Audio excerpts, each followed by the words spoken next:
కేసీఆర్ గారికి ఈ వయసులో సిబిఐ ఎంక్వైరీ ఏందండి?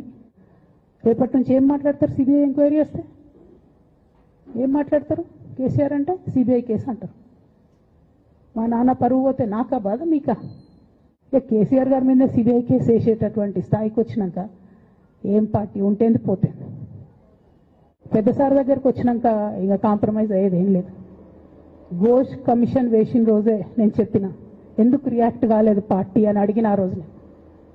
నిన్న సిబిఐ ఎంక్వైరీ వేస్తున్నా అని రేవంత్ రెడ్డి గారు అసెంబ్లీలో చెప్తే తెలంగాణ బంద్ ఖాళీ వద్దా, బగ్గు మనొద్దా? తెలంగాణ ఎట్లా మాట్లాడతారు? నిజంగానే మనిషి అవినీతి అయితే, నిజంగానే మనిషి డబ్బులు తినోడైతే వేరు మాట. ఆయనకు తిండి మీద కూడా ధ్యాస ఉండదా బాబు? తెలంగాణ తెలంగాణ అదే పిచ్చి. అట్లాంటి మనిషిని పట్టుకొని ఇవాళ ఏది పడితే అది మాట్లాడితే కూడా రియాక్ట్ కాకపోవడం చాలా దారుణం, చాలా చాలా దారుణం.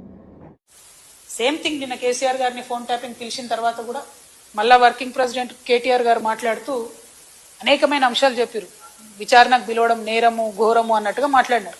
నేనేమంటున్నా, ప్రజా జీవితంలో ఉన్నప్పుడు అనేకమైన అంశాలు ఉంటాయి, వాటి కాన్సిక్వెన్సెస్ ఫేస్ చేయాల్సి వస్తుంది.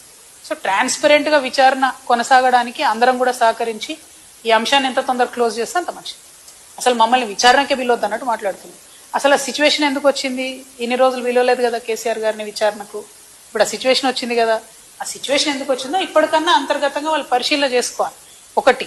రెండు, ఒకవేళ పిలిచిండ్రు అనుకోండి విచారణకు, పోక తప్పదు. ఇప్పుడు రేపు నన్ను పిలిచినా పోతా.